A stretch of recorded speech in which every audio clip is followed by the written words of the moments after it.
a loaded video, if you will, with a lot of information. I want to talk about how to continue building on the training we've been working on for the last week and a half at home, and kind of what your guys' role will be, and some ways to use your tools that I've been using with Gertie to help continue her training at home. This is something the whole family can do. I know you guys have a couple kids of various ages, and you can determine what's appropriate for each of them, but the more involved everyone is, the better for Gertie, really. Yes. So a couple of things to talk about first is what are tools, right? First of all, we talked about before our positive tools, our yes marker. Yes says that's the right thing. As you can tell, that's very good. She has already been classically conditioned to feel good when you say the word yes. We did that by positive reinforcement, saying the word yes and paying her a treat, and then adding that to our different moves such as sit and down and come and go place, right? And when she did those things right, you would mark those with yes and there, good place, yes. So our voice, our yes command, our praise words, good, super, wow, good girl, those are all tools that we can use to motivate our dog to continue to perform that action or behavior or act the way that she's acting. On the other side of that, we have to be careful with our voice because Gertie actually is very sensitive, and if we get frustrated with her or disappointed and we add a bit of tone to our voice, it can cause her to make mistakes she doesn't want to make. One thing she will do when she feels pressure is she'll leak a little bit, and one of her main focuses is potty training, so we want to make sure that we're setting her up for success. So I know this sounds really redundant and silly, but if we can kind of try really hard to not get mad at her and just look at her as more of a baby and that she's learning, that will really help her build a lot of confidence in the right behaviors, and you'll see those more negative little baby behaviors start to go away. The further and further you get away from them, the less and less they happen, the more she gets rewarded for the right things, the less those nasty little things happen. Another tool we have is our leash. I know we talked about at the drop-off how when I raise babies, I keep them on a leash. And I want to talk more about that because, especially with a young dog like this, that leash tool is probably one of the most important.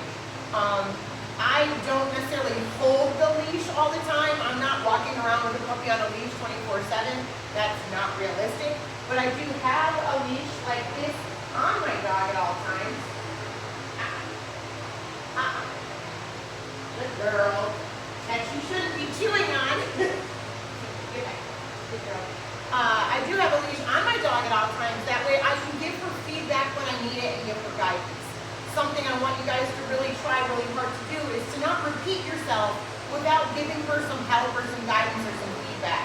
So one of the most common mistakes in dog training or in puppy training is people just repeat themselves forever and ever. Sit, sit, sit, sit, sit. And the dog doesn't learn to hear you because they don't get any feedback and there's no consequences for not sitting. So, or downing or going place or coming or whatever we're talking about, right? So I'm going to show you in a second kind of how I would use my leash in the future when the situation isn't as perfect as a sterile training room with a pocket full of cookies, and when maybe Gertie's a little excited or a little distracted, and how we can use our leash appropriately to build these behaviors up more as she grows up at home a little bit until she comes back for further training. So with a lot of dogs, especially dogs that I train, I use the little leash bumps, quick little taps on the line to get their attention back if they're ignoring me. Gertie's really sensitive to that, so I want you guys to make sure when you're doing that, you're just making it pretty light. It does have to make some contact so she feels that on her neck, where if I were to say Gertie and she just looks off into space, I can make a little tap and she'd be like, what? What? And I'd say Gertie, and then she'd be able to hear me because I've caught her brain back into attention with my little leash tap. Sometimes when you do that, if you do it a little too hard or you surprise her, she will vocalize. She goes, ah! And something you can do there is not respond to that. She will build in that behavior if you respond to that at all. If you feel bad, if you feel sad, if you get mad at her, if you continue to do it, she'll just build and build and build in frustration, and then the plot is totally lost. For the most part with Gertie, I'm going to use my food right here as positive motivation, as well as payment for the right behaviors, and she does things I like involuntarily or automatically without me having to ask, I'm going to always mark those with yes and good girl and pay her. The other thing I'm going to do is I'm going to help her lure with food for her sitter, her downs and such things. And I'm going to pay her yes. Like right now when she's being really smart and waiting, yes marks the behavior, yes does not release the dog. So if I have her in a sit or a down or a heel or a go place, she's not allowed to leave that spot until I release her with, Gertie, okay, good job, good girl, buddy, that's great. So I always say her name first, and then I tell her, okay, okay says she's allowed to get off. Gertie, go please. Yes, go please. Really good. So right there, you actually heard it in the go please. Good job. You heard another one of my reinforcements, which is that That tells her, nope, not that. That's a mistake. Try something different. It is not a big punishment. If she's really, really bad, I'll pair that with a hard no, like no. And they understand you mean business when that tone comes out of your mouth, especially if you don't use that all the time. The is really good for simple little mistakes that are just excitement mistakes. And most of the time, I try to pair those as much as I can with a little pop on that leash as well, so that doesn't lose value. I'm not going to sit there and just repeat, if I don't see a change in behavior. Another way to, I'm sorry, I lost my train of thought. Another way to motivate this dog is with our hands and with our body. So if I, especially with the recall, if I'm to say her name and ask her to come to me and she's on her way, I'm going to play cheerleader. So if I'm like, Gertie, okay, that's a good girl, super, see? Yes, good job. So you saw me kind of clap my hands and get exciting. She's a baby. I want it to be as fun as possible for her to come to me, because really at the end of the day, that's the most important command of all time, is that recall. So I'm going to let her come get free up here, and then I'm going to call her to me. If she needs me to, I'll help her with an SIT command when she gets to me, but for the most part, I don't really care what she does. Gertie, come! Yeah! Oh, good girl, sit. Yes, good girl. Good job. Okay. Good girl. That's nice. So, that's really awesome, and that I would make sure you guys are doing that a lot. Like every time you say come, if she's coming, I would make a big deal about it. Make yourself into a cheerleader as much as you can. The kids will love it. Fun little game you guys can play. Come on, sit. And a fun little game you guys can play in the backyard is a recall game between the family.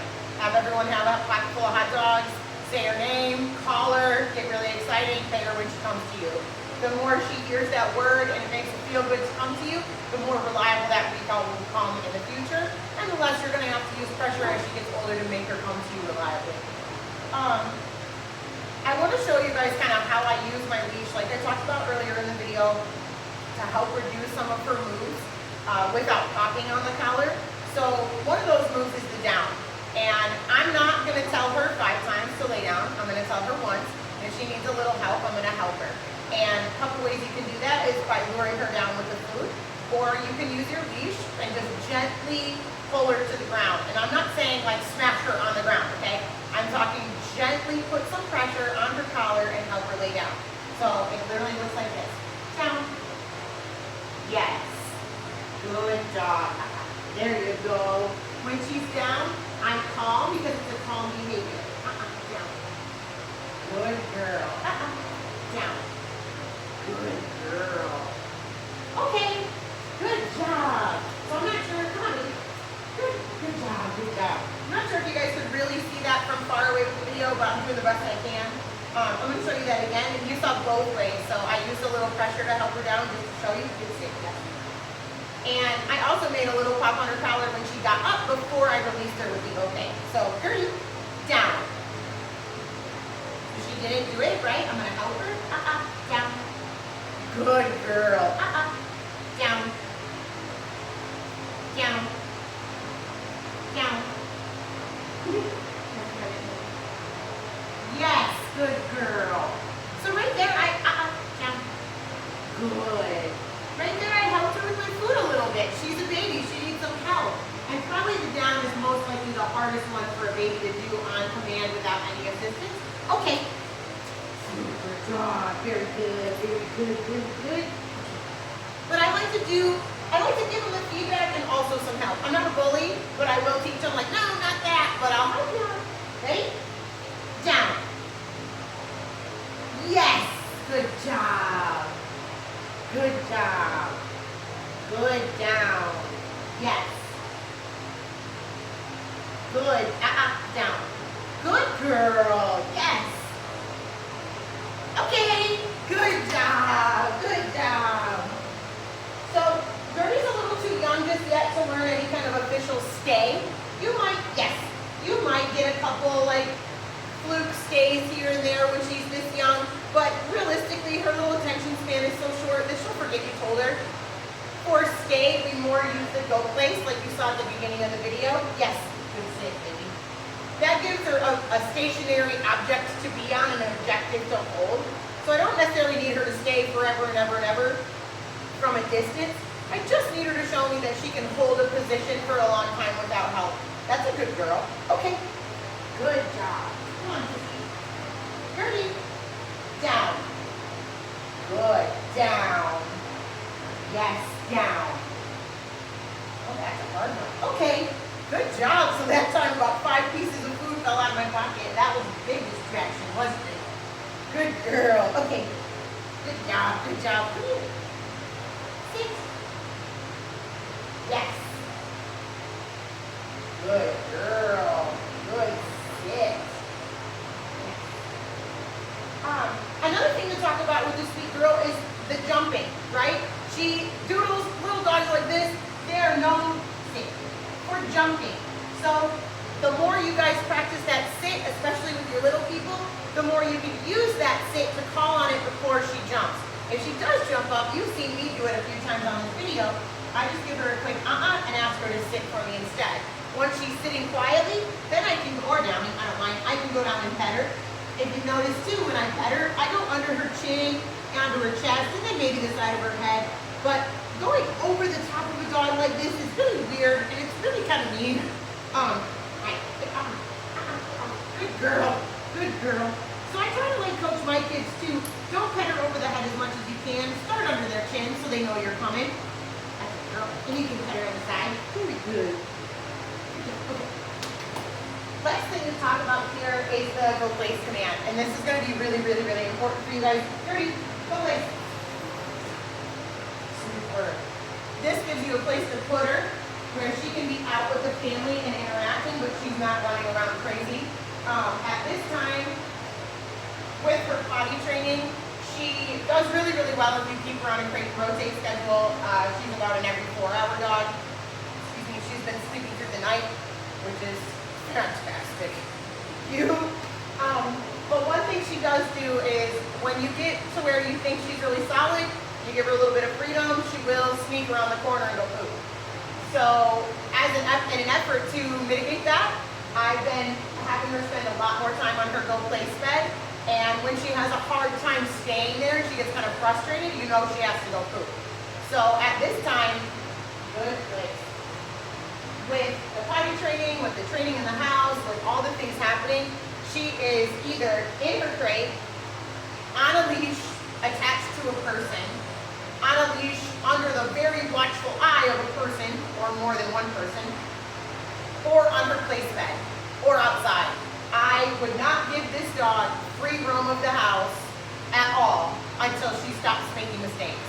And when I say stops making mistakes, I mean when you keep her under this tight regimen, where she's either in her crate, on a leash with a person, on her leash dragging the leash, but under the watchful eye of a person, on her place bed, or outside, she doesn't get any other freedom than that. If you're not eyeballs on her, she's in a crate, okay? I would use the crate a lot. She is comfortable in a crate, she's quiet in a crate, she's totally fine with that. Do not feel bad, it is absolutely fine. You're not hurting her, you are doing her a service if you keep her in there more than you would be if you gave her freedom and she keeps peeing and pooping all over your house. That's gross, okay? Yes. So, as you guys can see, I will pay her just for being on that place bed. I'm doing it a little excessively now because I'm talking to the camera. There's no person here, that's a little distracting and weird for her. But for me, she's she's been living in my house for the last 10 days, and when I'm cooking, she's in the kitchen with me on her place bed. When we're watching TV, we're hanging out in the living room, she's either on the couch with me, right next to me on a leash, chewing on a bone, or she's on her place bed. We have lots of playtime, we go out for lots of walks. I would definitely take her out for many, many, many, many walks. She does have the beginnings of a heel command, and I'll show you guys that in person. I'll show you here an example, but I'll show you how to do that in person. She is allowed to go out on her little harness and go on what I call a Smith walk, which will wear her out a little faster. Her nose is going to wear her out faster than her, her brain. I know that sounds weird, but it's true. The more she sniffs, the more tired she gets. So I would have your kids take her out on a harness, not on her collar, and let her go do that. But I don't ever let her pull me anywhere. So we'll talk about this in your guys' pickup lesson, but we're not going to let her drag anyone anywhere. We're going to get those little bumps and make her come back off the end of the line. Yes. Anyways, that was a lot of talking. Go play. Come on, go play. Good girl. So, that was a lot of talking. She thought that clap was for her. I'm going to show you a little bit of healing around the room here just as a final performance. But otherwise, really happy with this dog. I really like how she's growing up. I think she's really great. Can't wait to see you guys next week. Let me know if you have any questions. Ready? Okay. Good job. Sit. Good sit. Very nice. Ready? Ready? Heel. Good girl. Good girl. If you guys can see, my leash is loose. I'm not holding her in position. She's welcome to walk a step or two behind me. That's fine. But she is not allowed to pass my left leg. She cannot come in front. Yes. If she goes in front of me, I'm actually going to turn away from her. I'm going to turn to the right, go like 180 degrees, face the other direction, and walk the other way.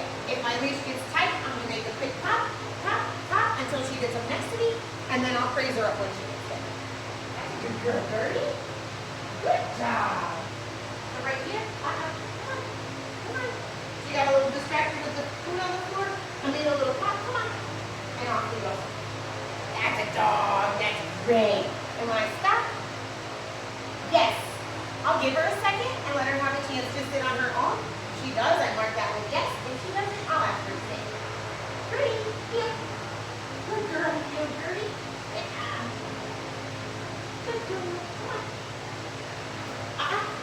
No, come on. Come on. She loves that. That's a good girl. Come on. Nice. There you go. Ready? Heel. Good girl. Good girl. Come on now. That's a good girl. That's great, buddy. Super. Yeah, yes. Very good. Very good. Ready? Ready? Heel. Good girl. Good girl. Good job. Good job. So as you guys can see, I am not holding her there. I will never hold her there. But actually does the opposite. Come on. Come on. No, come on. Come on. I know. Come on. Come on. That's a good girl. There you go. Nice. Super. Super. Yes. That's right. Let's go. That's a good girl. Good girl. Yes. Super. Good heel, Gertie. Good. Yes. Nice. Huh? That's a good girl. Good girl. Good job. Yes. Good job. Ready? Sit. Good girl. Super, guys. So that actually was a great demonstration. You saw her do what I call puppy toddler fits, or toddler fits, where she just rears up and tries to back the line on your leg. Ah! Do not partake in the tantrum. Just keep going. Make little taps on your leash, invite her up with you. Be like, what are you doing? Come on. She'll come along with you. Yes. Very good. I do bring food along. She's motivated by food, so let's do it. Make it an easy button. Good girl. Otherwise, great little dog, guys. Thanks for sending her to me. Thanks for working with us. We'll see you soon. Good job, lady. Okay.